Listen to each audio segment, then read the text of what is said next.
제9강 당신과 나의 출발점 인간 창조라는 주제로 이제 강의 그리고 말씀을 전하겠습니다. 첫 번째 한번 제목 읽어보겠습니다. 시작. 당신은 누구십니까? 동요 중에 이런 동요가 있습니다. 당신은 누구십니까? 그러면 나는 뭐 이쁜이, 그러면 뒤에는 제가 이쁜이가 아니고요. 뒤에 그 이름 아름답구나라는 동요가 있는데요.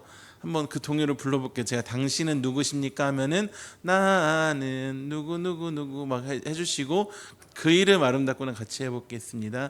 당신은 누구십니까? 그 이름 아름답구나. 네. 요즘 시대에 당신은 누구십니까? 라고 물어보면 여러 가지로 소개할 수 있겠죠. 여러 가지 고백들이 나왔는데 저 같은 경우는 이제 목사님, 아버지 여러 가지 호칭이 있을 수 있습니다. 그렇지만 오늘 강의 가운데 우리가 잊지 말아야 할 것이 있는데, 예배가 다 마치고 나서 나는 하나님의 형상이다 라는 고백으로 마무리되어지는 예배 시간이 되었으면 좋겠습니다. 하나님께서 나를 하나님의 형상으로 지으셨습니다. 두 번째 제목 읽어보겠습니다. 시작. 창조의 절정. 하나님께서 천지를 창조하신 뒤에 창조의 절정을 이루는 피조물을 창조하셨는데 그것이 바로 인간입니다. 오늘 본문이 26절에서 28절까지 말씀인데 26절 말씀을 보시면 이렇게 나와 있습니다. 26절 말씀 다 같이 읽어보시겠습니다. 시작. 하나님이 이르시되 우리의 형상을 따라 우리의 모양대로 우리가 사람을 만들고 그들로 바다의 물고기와 하늘의 새와 가축과 온 땅과 땅에 기는 모든 것을 우리의 형상을 따라 우리의 모양대로 우리가 사람을 만들고. 창조의 절정을 이루는 피조물이 누구냐면 바로 사람입니다. 사람 한 사람 한 사람, 인간이 바로 창조의 절정입니다. 다음 제목 읽어보겠습니다. 시작. 당신 보통 사람이 아니에요. 이제 26절을 보시면은 앞에 구절들과 비슷하게 시작합니다. 어떻게 말씀들이 시작하면 하나님이 이르시되라고 시작을 하는데, 그런데 뒤에 보면요, 하나님께서 계속 이야기를 하세요. 계속. 그러니까 하나님께서 자신 안에서 숙고하십니다. 26절 보시면은 우리의 형상을 따라 우리의 모양대로 우리가 사람을 만들고 그들로 바다의 물고기와 하늘의 새와 가축과 온 땅과 땅에 기는 모든 것을 다스리게 하자 하시고, 이제 삼위가 계속 이야기를 나누시고 숙고를 하십니다. 우리의 형상을 따라 우리의 모양대로. 우리 개개는요, 하나님께서 자신 안에서 계속 고민하고 숙고해서 만드신 존재입니다. 제가 이제 뒤에 제목에 보시면요, 삼위일체, 그러니까 당신 보통 사람 아니에요 뒤에 하나님이 자신 안에서 숙고하심 다음에 삼위일체 신성한 협의라고 했습니다. 숙고하심이라는 표현이 좀 더 와닿을 것 같습니다. 고민이라고 제가 이야기는 하긴 했지만, 고민은 이제 뜻을 검색해 보니까 마음속으로 괴로워하다라는 뜻을 가지고 있더라고요. 그래서 신학의 표현대로 그냥 그대로 신성한 협의라고 이야기 드립니다. 그런 존재가 인간이고 우리는 창조의 절정입니다. 우리 개개인은 그만큼 고귀한 존재입니다. 하나님께서, 삼위 하나님께서 그냥 만드시지 않고 자신 안에서 숙고하고 이야기를 나누심으로 만들어진 존재가, 그 형상이 바로 누구라고요? 인간이라고요. 옆에 계신 분과 한번 인사해 보시겠습니다. 당신 보통 사람이 아니에요. 네, 하나님께서 숙고하고 생각하고 만드신 존재가 우리 인간이라는 겁니다. 다음 제목 읽어보겠습니다. 시작. 필요치 않다 영광을 위하여 창조. 이사야 43장 7절 말씀 읽어보겠습니다. 시작. 내 이름으로 불려지는 모든 자 곧 내가 내 영광을 위하여 창조한 자를 오게 하라. 그를 내가 지었고 그를 내가 만들었느니라. 아멘. 내 영광을 위하여 창조한 자를 오게 하라. 보통 사람이 아닌 우리, 그런 우리를 하나님께서 창조하신 이유는 무엇이냐면요, 하나님께서 무언가가 부족하거나 필요하거나 외로워서 지으신 게 아닙니다. 필요치 않으십니다. 하나님은 부족하지 않으십니다. 하나님은 외롭지 않으십니다. 찬양을 바치거나 영광을 돌릴 누군가 내지 무언가를 필요로 하지 않습니다. 필요치 않다. 그러나 하나님 우리를 창조하시기로 이게 중요한데 작정하셨습니다. 작정. 그 작정 안에서 우리는 하나님께 영광 올려드리는 존재입니다. 이것을 잘못 이해할 수 있는 게 우리가 하나님께 영광 올려드린다는 말은 하나님께 큰 영광과 찬양을 드린다는 말이지만 나의 찬양과 예배로 인하여서 하나님의 영광이 단 1mm라도 커진다거나 나의 잘못된 점으로 인하여서 하나님의 영광이 쇠락한다거나 이러지는 않습니다.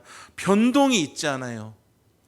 하나님께서 자신의 그 영광 우리를 참여시켜 주시는 것입니다. 다음 제목 읽어보겠습니다. 시작. To glorify God.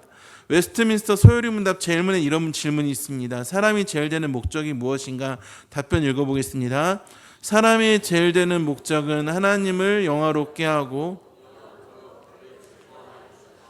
여기서 하나님을 영화롭게 하고의 원문이 to glorify God입니다. 이것은 하나님의 본래 영광을 인간이 인식하고 하나님의 그 영광을 인식하고 그 영광대로 살아가고 그 영광을 드러내는 삶을 말하는 게 하나님을 영화롭게 한다라는 의미입니다. 근데 이 표현이 내가 뭔가 하나님을 찬미하고 높이고 내가 뭔가 하나님의 영광을 위해서 어떤 한 몫을 하는 것처럼 보이고 나의 절제된 삶, 거룩한 삶을 통하여 하나님께서 영화롭게 되시는 것처럼 오해할 수가 있는데 반대로 하나님께서 자신의 영광에 우리를 참여시켜 주심으로 하나님의 영광으로 인하여 내 삶이 영화롭게 되는 것, 예수님 닮는 것, 하나님께서 우리를 영화롭게 만들어 주시고 영광에 참여시켜 주셨기 때문에 우리가 주님을 영화롭게 할 수 있는 것입니다. 우리가 뭔가 능력이 있어서 내가 하나님을 영화롭게 해야지, 영광스럽게 해야지, 그래 내가 오늘 찬양했으니까 하나님께서 이 정도 더 영화로우셨을까, 이게 아니라는 거예요. 주님께서 먼저 우리를 영광에 참여시켜 주시고 그 영광에 참여한 우리가 하나님을 영화롭게 하는 것, 그래서 우리가 주님께 예배하고 기도하고 감사하고 주님을 영화롭게 할 수 있는 것입니다. 또 다음 제목 읽어보겠습니다. 시작. 그를 즐거워하는 것, 깻잎 한 장 차이. 김창옥이라는 강사가 있습니다. 그분이 웨스트민스터 소요리 문답 제일문을 이렇게 해석했습니다. 한번 영상 다 같이 한번 보도록 하겠습니다. 볼륨 크게 키워주세요. 거기에 보면요, 사람의 목적이, 존재의 목적이 하나님을 기쁘시게 하는 게 아니에요. 되게 많은 사람들이 오해하는 건데 하나님을 기뻐하는 거라고 나와 있어요. 여러분, 기쁘시게 하는 거하고 기뻐하는 거하고는 깻잎 한 장 차이인데 하늘과 땅이에요. 내가 내 엄마를 기뻐하는 거하고 엄마를 기쁘시게 하는 거하고 다르다고요. 쉽게 말하면 이런 거예요. 강사님, 애들이 저를 기뻐하는지 안 하는지 어떻게 알 수 있어요? 바로 소개해드릴게요. 오늘 저녁 바로 알 수 있어요. 엄마가 집에 저녁에 들어갔는데 집안 분위기가 환해지면은 그 엄마는 애들이 엄마를 기뻐하는 거예요. 그리고 어떤 집은 엄마가 나가면 집이 환해지는 집이 있어요. 막 애들도 막 환해지고 막 남편도 환해지고 막 엄마하고 애들하고 막 새엄마 고르고 막 난리가 나고 이런 엄마. 자, 기쁘시게 하는 걸 벌벌 떨면서 기쁘게 하려고 한다고요. 근데 기뻐하는 거는 그 사람이 있어서 내가 너무 기쁜 거예요. 완전 달라요. 이 단어 하나로 신앙이 완전히 재정립되고 이 단어 하나로 엄마하고 자식 관계가 완전히 바뀌어요. 삶에 대한 자세와 태도 완전 다 달라져요. 네, 사람의 존재 목적이 하나님을 기쁘시게 하는 것이 아니라 하나님을 기뻐하는 거라고 이야기합니다. 방금 읽었던 웨스트민스터 소요리 문답에서 영원토록 그를 즐거워하는 것이다 라고 나와 있는데 많은 분들이 하나님을 기쁘시게 하는 거라고 하니까 오해를 하더라고요. 그래서 기쁘시게 하는 것과 기뻐하는 것은 깻잎 한 장 차이인데 하늘과 땅 차이라고 이제 김창옥 간사가 이야기를 합니다. 이제 통찰이 있는 이야기 같았습니다. 하나님께서 우리를 창조하시고 우리를 자신의 영광에 참여시키시고 그를 즐거워하게 하셨습니다. 다음 제목 읽어보겠습니다. 시작. 영혼 육 노, 영혼 육. 1번 읽어보겠습니다. 시작. 이분설. 이제 그렇게 하나님을 영화롭게 하고 그를 즐거워하기 위해 창조된 우리 인간은 영혼과 육신으로 구성된 독특한 존재입니다. 인간은 흙 더하기 생기, 생명이 되는 것인데 다른 피조물은 오로지 한 가지 요소로만 구성되어 있습니다. 천사는 영혼, 짐승 및 식물은 육신, 물질로 되어 있습니다.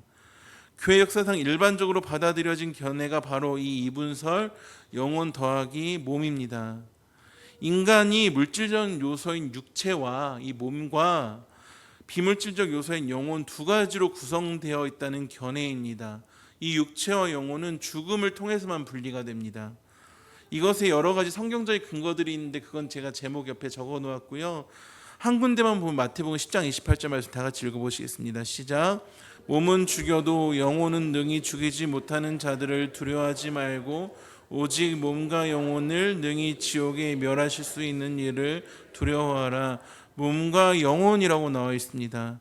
인간을 몸과 영혼, 다른 곳에서는 몸과 영이라고도 지칭합니다. 제가 이제 찾아드린 말씀이 전부가 아니라 이제 어느 정도 찾아서 이제 1, 2분설 옆에 쭉 이렇게 적어놨거든요. 한번 보시면 좋습니다.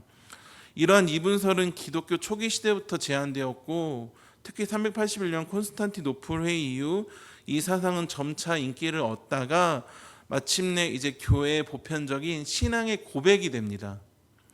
2번 읽어보겠습니다. 시작. 3분설. 인간이 영혼과 육신으로 이루어지는 것이 아니라 영, 혼, 육체 세 가지 요소로 구성되어 있다라고 3분설을 주장하기도 합니다. 여기서 혼은 동물적 요소라고 이야기를 합니다.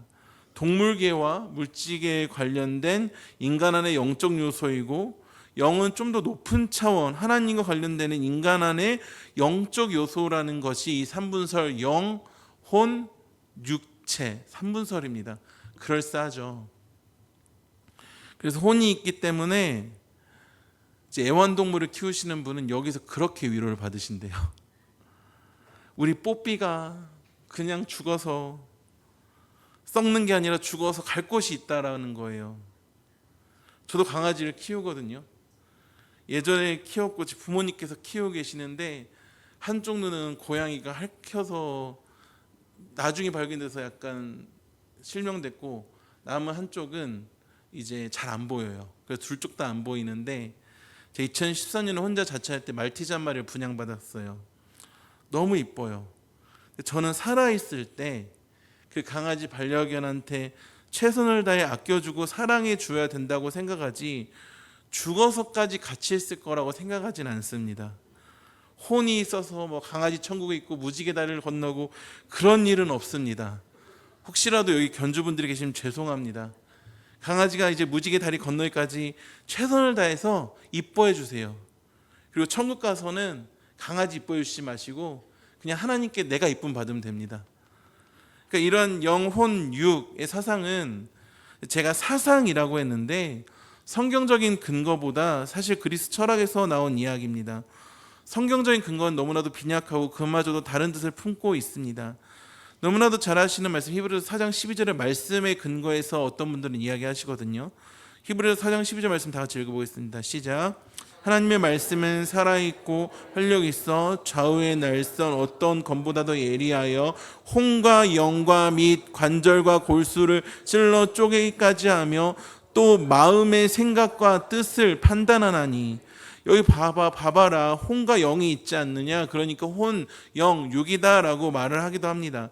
그런데 하나님의 말씀이 사람의 영과 혼을 이제 두 개처럼 이제 분리하진 않습니다. 이것은 하나님의 말씀이 신겨질 때에 인간의 속사람까지 침투해서 정말 인간의 혼과 영을 갈라놓는다는 식으로 이해해서는 안 됩니다.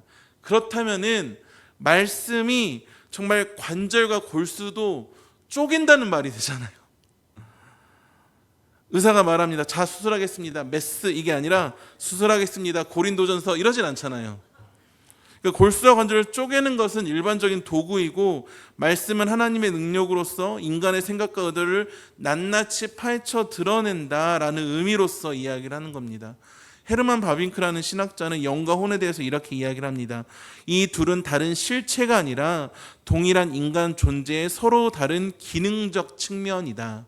그러니까 영과 혼이 이렇게 갈라져 있는 것이 아니라 동일한 인간의 존재 안에 영혼과 육신이 있는데 여기서 서로 다른 기능적 측면으로서 영과 혼을 이야기한 것이지 뭐 영, 혼, 육, 삼분설 이게 아니라 영혼과 육신이라는 말입니다. 3번 읽어보겠습니다. 시작. 이분설은 이원론이 아니다. 분리가 아닌 통일. 그러니까 이분설이라고 하니까 인간이 몸과 영혼 끝 이렇게 생각할 수 있는 위험성이 있습니다. 그렇죠. 우리의 결론은 이겁니다. 이분설이지만 성경이 결코 인간을 이원론적으로 이해하지 않는다는 것입니다.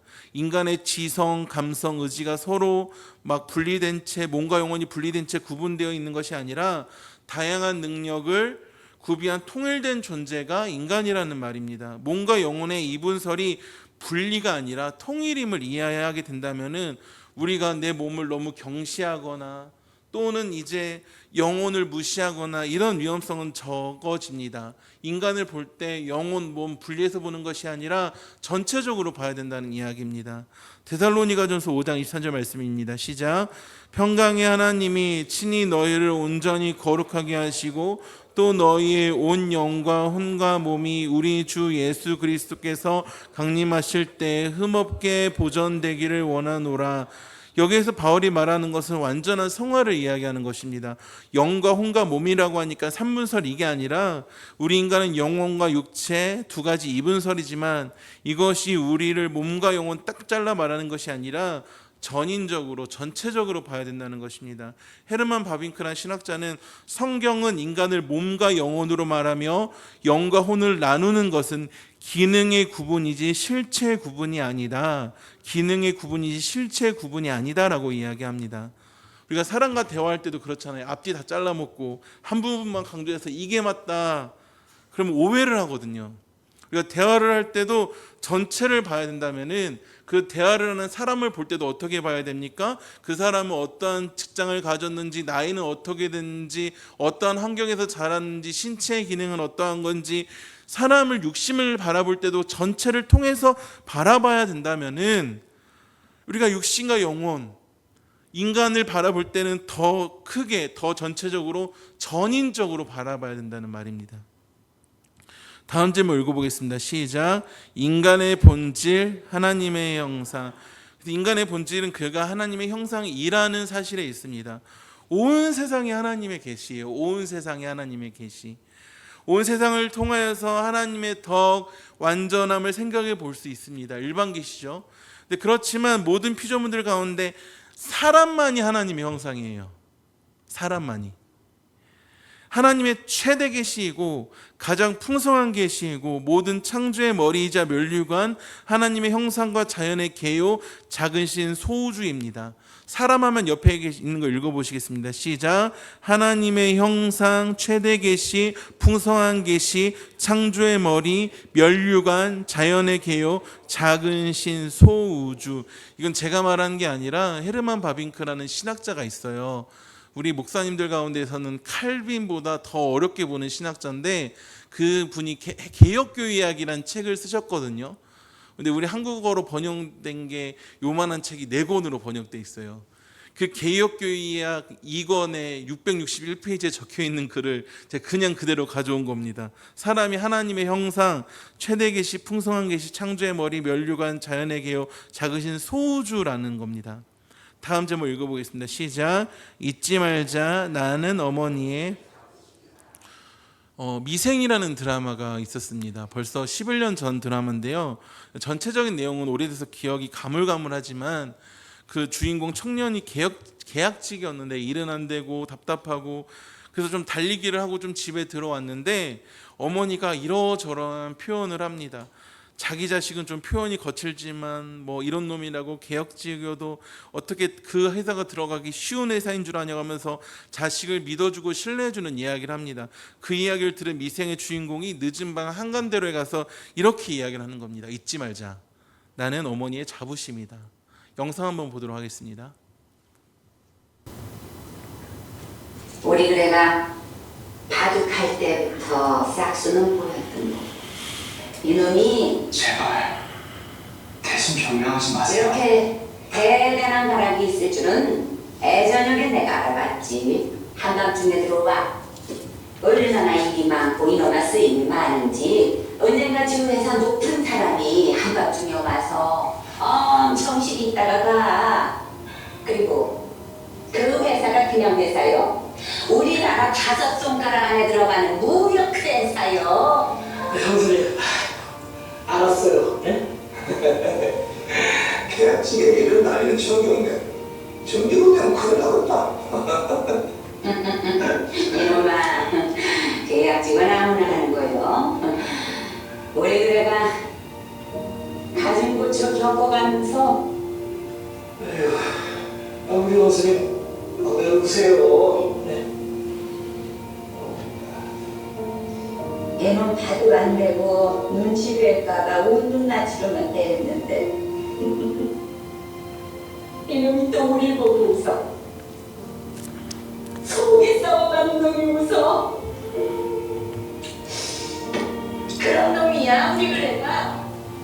잊지 말자. 나는 어머니의 자부심이다. 모자라고 부족한 자식이 아니다. 네, 이 주인공이 뭐라고 했어요? 나는 어머니의 자부심이다 라고, 자부심이다라고 표현을 했죠. 나는 어머니의 자부심을 따르는 아들이다, 이게 아니라 이 주인공 자체가 어머니의 자부심이다예요. 다음 제목 읽어보겠습니다. 시작. 대로 따라보다는 이다인. 왜 미생이라는 드라마를 언급했냐면 오늘 형상의로라는 구절과 관련해서 나누고 싶어서 그랬습니다. 한번 따라해 주시겠습니까? 잊지 말자. 나는 하나님의 자부심이다. 잊지 말자. 나는 하나님의 형상이다. 그러니까 성경은 인간이 하나님의 형상을 따라 하나님의 모양대로 창조되었다고 가르칩니다. 우리 한글 성경 그렇죠? 형상을 따라 모양대로. 이 말은 인간이 하나님을 반영하는 존재로 지음받았다는 것입니다. 오늘 읽으셨던 말씀 창세기 1장 26절에서 27절 말씀 읽어보시겠습니다. 시작. 하나님이 이르시되 우리의 형상을 따라 우리의 모양대로 우리가 사람을 만들고 그들로 바다의 물고기와 하늘의 새와 가축과 온 땅과 땅에 기는 모든 것을 다스리게 하자 하시고 하나님이 자기 형상 곧 하나님의 형상대로 사람을 창조하시되 남자와 여자를 창조하시고 형상을 따라 모양대로 형상대로라고 한글에 나와 있습니다. 이 형상이라는 단어를 체렘이라고 하고 모양이라는 단어는 데무트라는 단어가 사용됩니다. 단어는 다르죠. 체렘, 데무트. 근데 그 둘 사이에 본질적인 내용의 차이가 있는 것은 아닙니다. 창세기 1장 26절에서는 체렘과 데무트 두 단어가 사용되었고 이제 27절과 9장 6절에서는 형상, 체렘만 사용이 됩니다. 창세기 9장 6절에 다른 사람의 피를 흘리면 그 사람의 피도 흘릴 것이니 하나님이 자기 형상대로 체렘 사람을 지으셨음이니라. 여기에서 형상대로에서 이제 형상대로가 이게 체렘이라는 단어가 쓰이고 또 창세기 5장 1절에는 이것은 아담의 계보를 적은 책이니라. 하나님이 사람을 창조하실 때 하나님 모양대로 지으시되 여기에서는 모양 데무트만 사용되었습니다. 이것이 무슨 뜻일까요?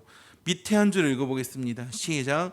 체렘은 원형과 모사의 형상을 의미하고 데무트는 본보기와 모조의 모양을. 어렵죠? 더 어려운 말을 한번 읽어보겠습니다. 밑에 읽어보겠습니다. 시작. 전자에서는 원형의 관념이 지배적인 반면 후자에서는 이상의 관념이 지배적이다 라고 헤르만 바빙크라는 신학자가 이야기했습니다. 어렵죠? 무슨 말인지 모르시겠죠? 저도 읽으면서 이해가 안 됐는데 쉽게 풀이해드리면은 형상 체렘, 이것은 우리가 어떠한 하나님의 외형 겉모습이 있어요. 그 하나님의 외형 겉모습이 있고 그 외형을 닮았다라는 의미가 아니라 인간이 하나님의 대표자, 하나님의 형상이다라는 말이에요. 의미 이해가 되세요?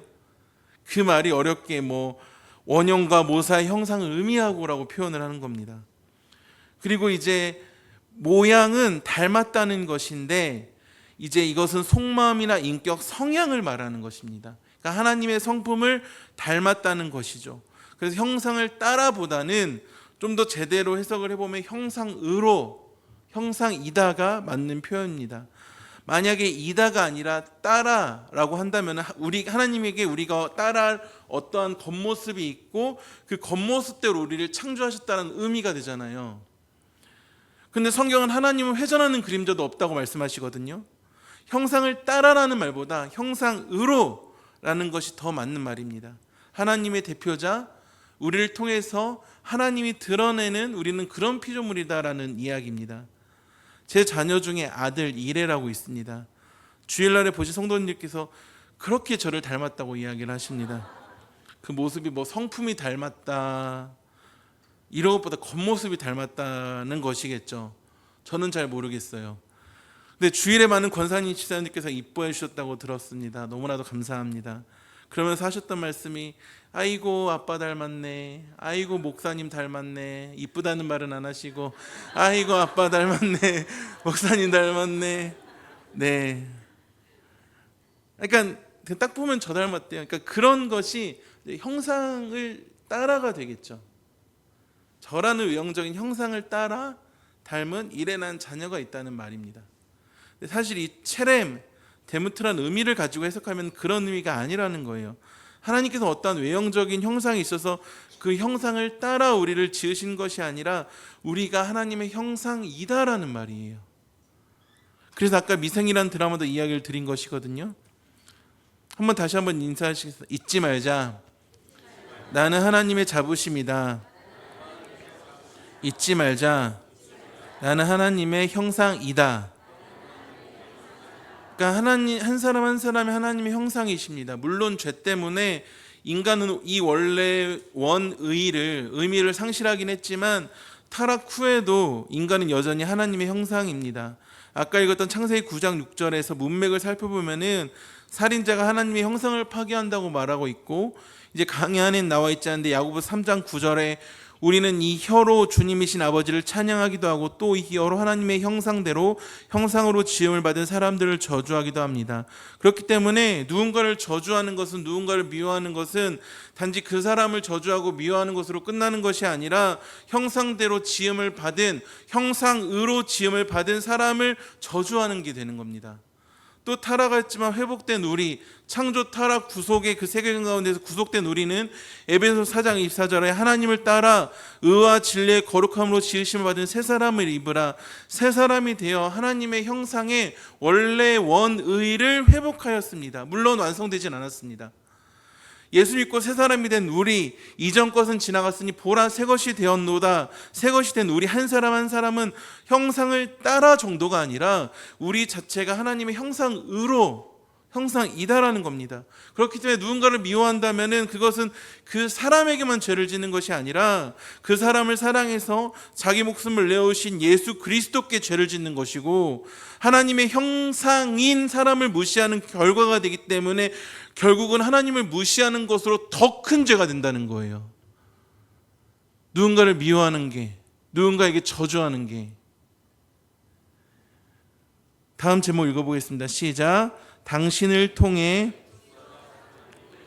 그러니까 우리 한 사람 한 사람이 하나님의 거울, 하나님을 드러내는 반사경입니다. 이런 찬양도 있지 않습니까? 같이 찬양하시겠습니다. 하나님께서 당신을 통해 메마른 땅에 샘물 나게 하시기를, 가난한 영혼, 목마른 영혼, 당신을 통해 주 사랑 알기 원하네. 당신을 통해 주 사랑 알기 원하네. 우리 한 사람 한 사람이 하나님의 형상이기에 우리의 모습을 통해서 하나님께서 영광 받으시고 반대로 욕도 먹으시는 겁니다. 그래서 우리는 더 잘 살아야 됩니다. 믿음으로 살아야 되고, 작은 일에 실망하고 절망하고 좌절하고 넘어지는 것이 아니라 한 사람의 하나님의 형상이다. 잊지 말자. 나는 하나님의 형상이다. 하나님의 자부심이다. 나를 통하여서 하나님께서 영광 받으시고 높임 받으시고, 가난한 영혼, 목마른 영혼, 당신을 통해, 나를 통해 주 사랑을 알게 될 것이다. 이런 고백을 한 우리가 되길 소망합니다. 다음 제목 읽어보겠습니다. 시작. 성품 담기. 아까 형상에 대해서 이야기를 드렸고 모양이 있습니다. 야고보서 1장 17절 보시면 다 같이 읽어보겠습니다. 온갖 좋은 은사와 온전한 선물이 다 위로부터 빛들의 아버지께로부터 내려오나니 그는 변함도 없으시고 회전하는 그림자도 없으시니라. 우리가 하나님의 형상이다, 형상입니다. 하나님 회전하는 그림자도 없으시거든요. 그러한 형상이기에 체렘이기에 형상으로 살고, 형상으로 살려면은 우리 안에 모양, 데무트, 우리 안에 외형적인 닮음이 아니라 예수 그리스도를 닮은 성품, 근데 그 거룩한 성품이 있어야 된다는 것이죠. 이게 아까 바빙크란 신학자가 말한 이상의 관념이 지배적이다라는 의미예요. 하나님의 성품을 닮아가야 합니다. 도덕적인 면, 영적인 면, 정신적인 면, 관계적인 면, 육체적인 면에서 하나님의 형상인 우리는 하나님을 닮은 구체적인 모습들이 있어야 합니다. 다음 제목 읽어보겠습니다. 시작. 형상으로 살기. 1번 내면이 날마다 하나님의 형상을, 그러니까 전인적으로 성도가 된다는 것은 이제 거룩함을 이야기합니다. 거룩함. 세상과 구별되는 거룩한 삶의 흔적이 반드시 나타나야 된다는 것입니다. 이제 월요일에 김찬영 전도사님께서 새벽에 설교하시다 이런 말씀을 하셨습니다. 나의 업적이 아니라 하나님의 흔적이 나타나야 된다. 업적, 흔적, 이렇게 적을 이렇게 해서 말씀을 하셨는데 너무 은혜 받았습니다. 그러니까 나의 업적이 아니라 하나님의 흔적이 드러나야 한다. 맞습니다. 우리들의 삶은 나의 업적이 아니라 하나님의 흔적이 드러나야 될 그라운드라고요. 그리고 그 흔적은 바로 예수님 닮은 거룩한 삶의 흔적, 그리스도의 흔적인 줄 믿습니다. 2번 읽어보겠습니다. 시작. 다른 사람의 관계 속에서 하나님의 형상을 반영해 나가야 한다. 아담과 하와 둘 다 온전한 하나님의 형상입니다. 하나님은요, 한 사람이 아니라 두 사람을 창조하심으로 관계 속에서 서로를 마주보며 살아가도록 하나님의 형상을 반영하도록 지으셨습니다. 서로의 관계 가운데 하나님의 형상이 반영이 됩니다. 그 관계 속에서 중요한 것은 무엇일까요? 사랑입니다.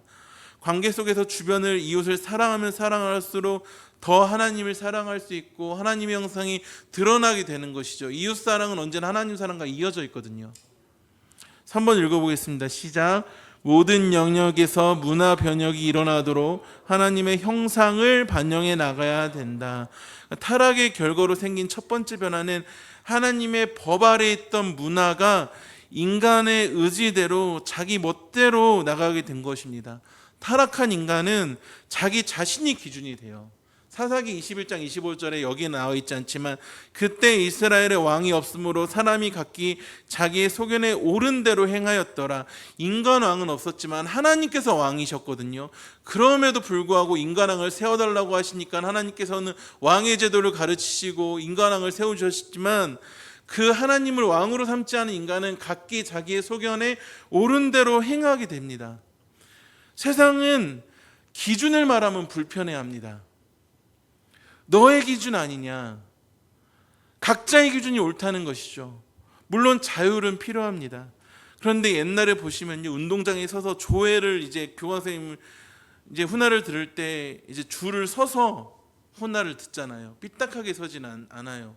요즘 물론 그것도 다 이제 TV로 본다고 하는데 예전에 이제 줄을 서려면 이랬어요. 누군가 기준 이러면 양팔 간격 좌우로 나란히 하나 둘 야 하고 이제 쫙쫙 줄 섰거든요. 근데 요즘 시대는 돗대기 시장 같아요. 서로 물건을 팔려고 자기 물건이 좋다고 어수선하고 자기가 더 잘났다고 하고 자기 PR의 시대라고 하죠. 인터넷에서는 예전에 연예인보다 수백 배 많은 인플루언서들이 유명한 사람들이 많아졌어요. 몰라요. 근데 유명하대요. 근데 모르겠어요. 어떤 사람은 생동감이 넘치고 하는데 우리의 삶이 시장이라면 그렇게 살아도 괜찮아요. 근데 우리의 삶은요, 우리가 사는 이 세상은 그런 시장이 아니라 어린아이들이 교장 선생님 앞에 서서 기준을 가지고 줄을 서는 운동장입니다. 하나님 나라라는 말이죠. 나라에는 기준이 필요합니다. 성도들 한 사람 한 사람이 주님 앞에 바로 서서 예수가 기준이 되어주시고 말씀이 기준이 되어 양팔 간격 좌우로 나란히 하는 그 장소가 바로 우리가 사는 이 세상이고, 그러기 위해서는 우리가 한 사람이 한 사람이 하나님의 형상으로 문화 변혁을 일으켜 나가며 하나님 말씀을 기준으로 세상을 변화시켜 나가야 된다는 것입니다. 돗대기 시장이 아니라 운동장으로요. 요즘 동성애자들을 축복해주는 목사님들이 계시다고 합니다. 어떤 의미인지는 알겠으나 죄에 대해서 제대로 된 권면이나 가르침 없이 좋은 게 좋은 거다라고 다 받아들이면은 그게 무슨 운동장입니까? 시장이지. 마지막 제목 읽어보겠습니다. 시작. 잊지 말자. 나는 하나님의 형상이다. 결론입니다. 아까 함께 보셨던 미생의 대사를 바꿔보았습니다. 인간이 하나님의 형상을 닮았다는 사실은, 형상이다, 형상으로라는 사실은 우리에게 많은 유익을 줍니다. 우리 자신이 하나님의 형상으로서 다른 피조물보다 존귀한 자라는 사실과 함께 하나님의 무한한 지혜와 명철과 온 창조의 절정이라는 것을 깨닫게 되고, 비록 제가 그 형상을 심각하게 훼손시켰어요. 부정할 수는 없습니다. 그럼에도 불구하고 우리는 새 사람을 입은 사람으로서 우리 안에 하나님의 형상이 회복되고 우리 그 형상을 나타내고 있고 예수를 닮아가고 자라가고 그 가운데, 세상 가운데 하나님의 형상을 드러내는 사람으로 살게 되는 줄 믿습니다. 한번 같이 마지막으로 고백하겠습니다. 잊지 말자. 나는 하나님의 자부심이다. 잊지 말자. 나는 하나님의 형상이다.